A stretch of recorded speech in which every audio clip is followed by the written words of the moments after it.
Hello and welcome to all you Aries people. This is your monthly horoscope for February of 2020. Let's delve into this.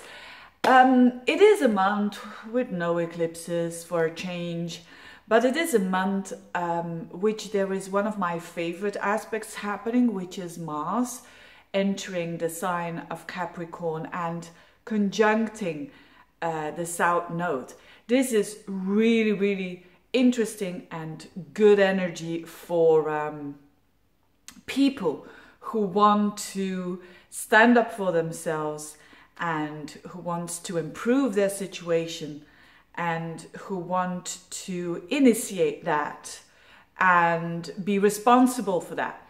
Now, why am I saying this? This is all happening, of course, still. There's a lot of activity in the highest point of your horoscope. You Aries people, you've got this whole stellium in Capricorn, and now Mars is going to join the club. So the thing is, Jupiter already last month passed that point of the South Node, and now Mars is going to join the club as from February the 17th.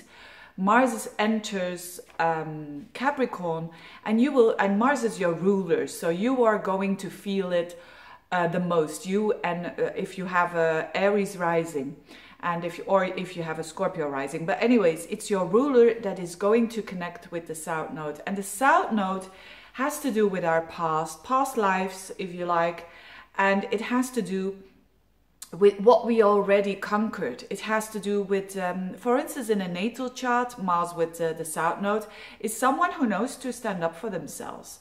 They have learned that already. It's one of the most difficult things to do, to have a Mars that is healthy, which means not too arrogant, but also not too like being a doormat. So you are going to be able to do that in the area of life that has to do with your social status, that has to do with your work. So for what, Aries people, for what is it good? It is good for if you have been in a job where you say, I haven't been able to stand up for myself, I have a boss that bullies me, or whatever that's going on. Now you've got the opportunity to stand up for yourself and to mobilize yourself and to say, hey, this is a boundary that people are crossing. I'm quitting here, for instance, or I'm changing jobs. So it will give you a lot of, it's like a soldier, the Mars conjunct the South Node, but it is in Capricorn, and it really likes the sign of Capricorn. It can do good things when you follow the rules. You know, Capricorn is not about taking a shortcut.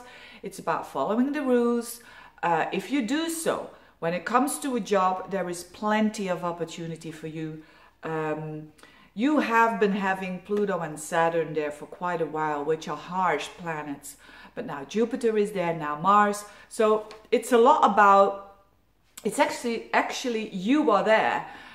Your ruler Mars is in the 10th house of work. So the universe is saying it is at its best for you to deal with taking your own responsibilities when it comes to work. Like taking your own responsibilities is also freeing up in a way, and you know, it sounds very easy, but it isn't. It isn't easy when you are a bit trapped in a job, for instance, in the corporate world, and you are safe there because every month you have your money there and you have to pay your bills. I mean, we need to be practical. We're living here on planet Earth, but when that job is not satisfying, and when you're really getting ill, for instance, of what's happening with the job, now is a time where you can find the courage to find a new job and to go for what you really like. So it is, you could say, a special energy there, and I really like it. The more, I even like it more when you really want to make changes when it comes to work, when it comes to your social status, also the relationship with a parent. You can also improve it by standing your ground, by showing what your healthy boundaries are. You can certainly do that now as well.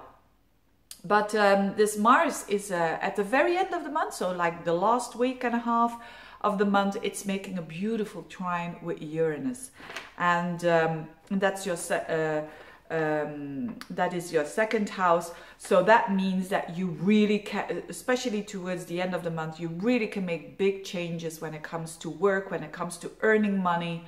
And when it comes to making changes drastically, you know, Uranus is all of a sudden. Now, what about love? Okay, we talked about work. What about love? Well, you've got Venus, and at the very beginning of February, at the 8th of February, in your first house, which is amazing, which is very good energy, which shows that Venus in your sign means that you take care of you, and because of that, because you are more oriented towards you, it's very odd, isn't it? But you attract more people into your life, and people are going to see you as more Venusian than normal, because Venus is in your first house. So people are gonna see you as more charming, as more attractive, and as more pleasing, and being able to negotiate. You know what they say about Aries people? Aries is cha-cha-cha going forwards, and they are so fast and so impulsive that they forget, oh, there's other people around as well. You're not going to have that much this month. Of course, this is a typical trait of Aries. We are not just Aries when we're talking about this kind of astrology. But Venus in your sign, again, is very good for relationships. When relationships have been tough, people are going to forgive you easier than normal. And then last but not least, Mercury in the 12th house in Pisces is going retrograde. You know, it's around the 18th of February at 12 degrees of Pisces. It's going backwards then, and even a bit in your 11th house. What does it mean? It means that it's not really a time for Aries people to be very factual, to be very detail oriented, because Mercury in the 12th can be like, where are my keys? Where is this? Where is that? You know, the 12th house is an unconscious house. So prepare yourself for the fact that when you can postpone, that you have to do your administration and all of that, do it before the 18th.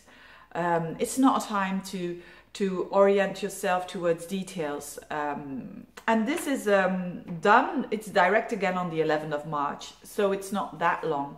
But anyways, where is it good for? It is good for dreaming. It is good for contemplating. It's good for, let's say, meditation, yoga, doing all that kinds of things.